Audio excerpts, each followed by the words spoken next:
Assalamualaikum warahmatullahi wabarakatuh. Halo semuanya, apa kabar? Saya harap kalian semua sehat selalu ya. Jangan lupa jaga staminanya agar badan sehat dan tetap semangat walaupun di rumah saja. Kita rajin berolahraga ya, supaya badan kita sering gerak.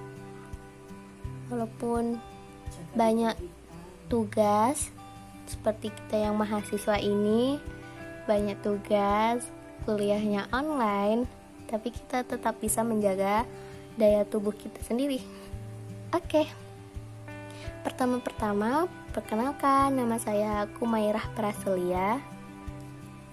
Saya di sini akan menjelaskan cara menggunakan SPSS dengan menguji data. Apakah data itu masuk di distribusi normal atau tidak.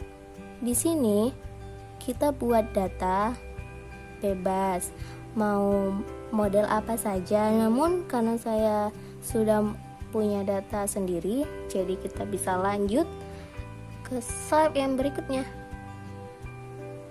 Nah, ini data yang sudah saya buat, ada pekerja dan jasa, di mana pekerja itu bagaikan data X dan jasa merupakan data Y atau variabel X yang pekerja dan jasa variabel Y.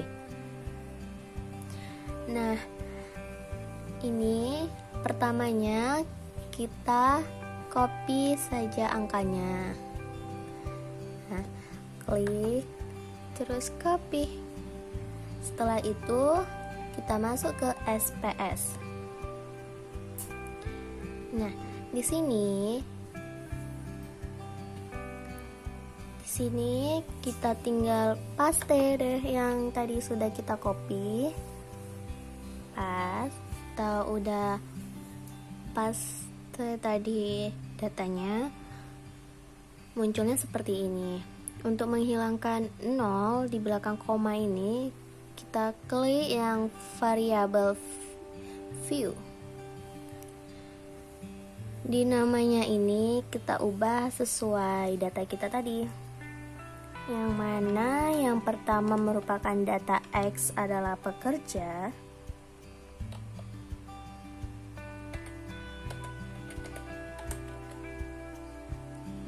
Lalu data Y-nya adalah jasa. Nah, sudah begitu kita di tipe ini harus numerik atau nomor. Maaf ya, karena saya kurang gimana gitu lidahnya kalau berbahasa Inggris. Maklum, orang Indonesia. Nah, kita lanjut. Lalu ini dominalnya kita buat 0 aja. Kan 0 di belakang koma itu hilang, kita dominalnya itu 0 kan. Nah, ini semua begini. Setelah itu kita balik ke data view yang tadi. Tada, jadi kan ininya jadi hilang angka kosong yang di belakang koma. Sebentar, ininya kita beginiin. Lihat pas. Setelah itu untuk memunculkan resi 1 atau yang di sini, nah, kita klik seperti itu. Lalu kita klik analisis yang ini. Lalu kita ke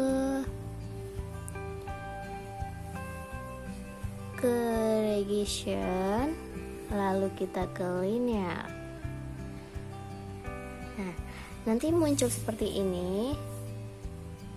Lalu yang pekerja, di mana variabel X itu merupakan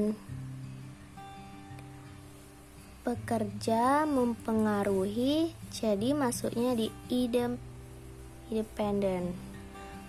Nah, kita klik yang tanda panahnya ini. Lalu yang jasa, yaitu yang dipengaruhi klik ke dependennya nih. Lalu udah begini kita save, klik save. Kalau udah kita klik save tadi, lalu kita centang yang bagian kanan paling atas ini, klik. Nah, udah kecentang begini, lalu kita continue, lalu oke. Nah, nanti nih muncul datanya, tapi itu ya terserah mau dihapus atau enggak, terserah kalian. Situ kita masuk ke yang tadi. Nah, yang resi satunya sudah masuk. Udah ada kan angka-angkanya nih. Lalu untuk melanjutkannya, untuk mengetahui data ini normal atau tidaknya, kita uji lagi di analisis. Lalu kita klik non parametric test. Nah, lalu kita ke legacy dialog. Lalu kita klik yang ini, sampel yang pertama, sampel KS itu, klik. Nah, ini kan ada data baru nih, yang ini itu yang kita masukkan ke variabel ini. Kita klik panah, masuk, lalu oke. Tapi pastikan ininya normal ya, baru kita klik oke. Nah, ini nih hasilnya, yang ini one sample. Lalu signya 0,171, berarti normal. Kenapa dikatakan normal? Karena tadi data yang saya masukkan atau data yang punya saya nggak ada di bawah 10, jadi 10 ke atas gitu. Jadi paling nggak normalnya itu data 0,05. Karena data saya ini signya 0,171, berarti lebih besar daripada 0,05 kan? Berarti ini normal. Oke, selesai.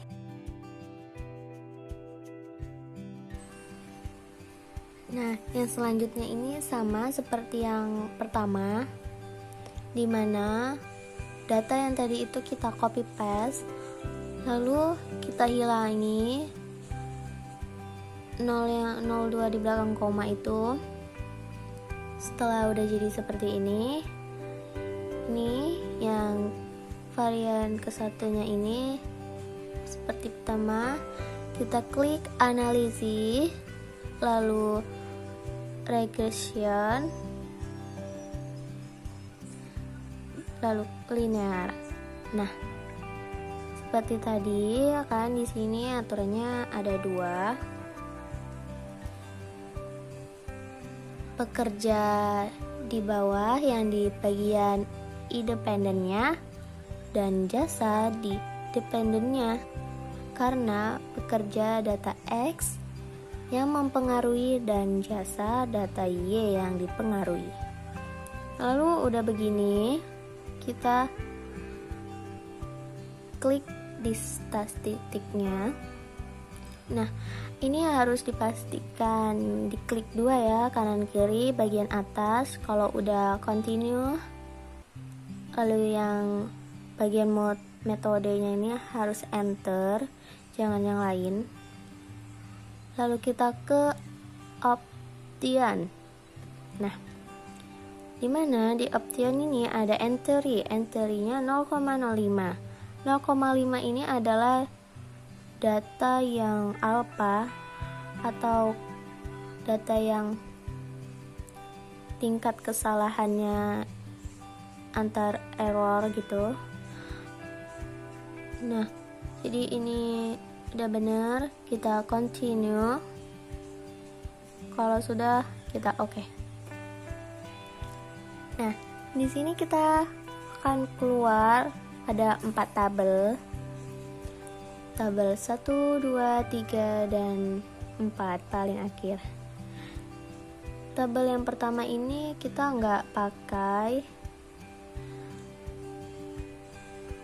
tabel variabel entry atau remove itu nggak pakai, kita pakainya tabel kedua, ketiga, dan keempat. Tabel kedua ada model summary yang di sini digunakan bagian R-square-nya. Nanti kita analisis menggunakan rumus. Lalu di data ketiga ada ANOVA.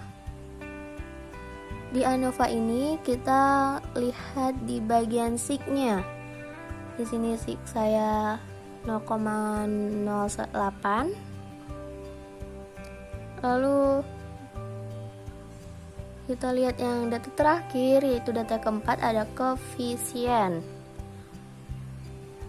Di koefisien ini kita lihat di kolom B. Ini kolom B. Ada kontrasnya dan harga. Dan dianalisis nanti kita menggunakan rumus. Oke, lanjut. Nah, di tabel terakhir, yakni tabel keempat, ada koefisien. Di koefisien ini kita lihat di kolom B. Nah, di kolom B ini ada kontras dan pekerja. Jadi nanti kita analisis menggunakan rumus. Oke, kita lanjut ke yang berikutnya. Nah, baik, sekarang kita masuk ke tahap analisis uji asumsi normalitasnya. Hasilnya adalah data yang saya uji, di mana variabel X atau pekerja dan variabel Y jasa menghasilkan residual data yang berdistribusi normal. Penyusunan mode regresinya itu seperti ini ya, rumusnya. Y sama dengan B0 ditambah B1X, Y sama dengan pekerja, dan X sama dengan jasa. Nah, kita masuk ke tabel koefisien. Nah, di sini ada data koefisien yang tadi dari SPS hasilnya, dimana di sini kita nengok konstannya itu ada 32,716 dan pekerjanya itu minus 0,405.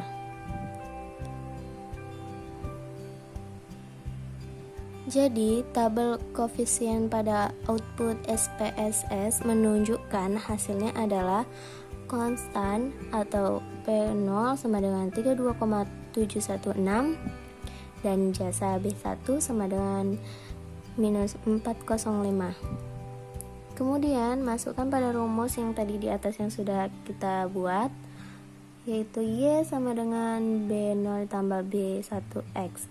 Pekerja sama dengan 32,716 ditambah minus 0,405 jasanya. Lalu kita masuk ke yang berikutnya, uji signifikasi model, dimana di sini pengolahan data menggunakan SPSS memperoleh hasil dari tabel yang kita ambil, yaitu ANOVA. Tabel ANOVA ini yang kita lihat itu di bagian sig-nya, sig ini. Nah, di situ kita lihat bahwa sig ini apakah termasuk HO atau HI, di mana HO itu tidak termasuk pengaruh antara variabel X dan Y atau HI terdapat mempengaruhi antara variabel X dan Y. Di sini kita lihat bagaimana tabel ANOVA yang menyatakan bahwa di mana signya adalah 0,008 yang menyatakan bahwa HO itu ditolak karena signya kurang dari alfa, yang menyebabkan HI diterima. Alfa tadi kan yang kita lihat 0,05. Jadi disimpulkan bahwa terdapat pengaruh antara variabel X atau pekerja terhadap variabel Y atau jasa. Kita lanjut. Nah, selanjutnya ke perhitungan R-square.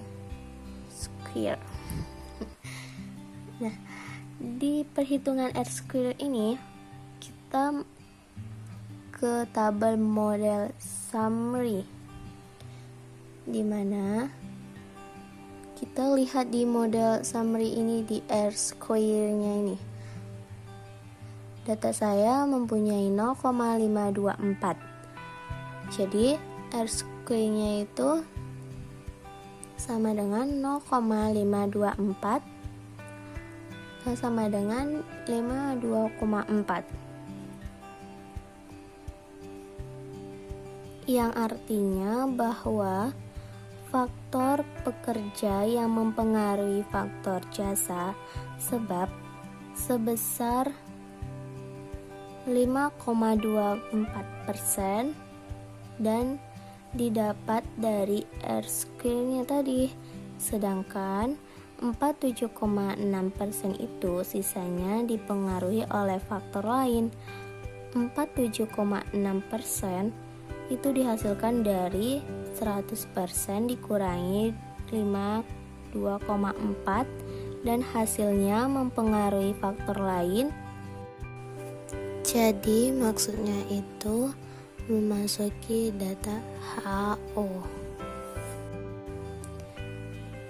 Baik, begitulah cara menganalisis sebuah data dengan SPSS statistik 25. Kurang lebihnya saya mohon maaf. Wassalamualaikum warahmatullahi wabarakatuh. See you next time.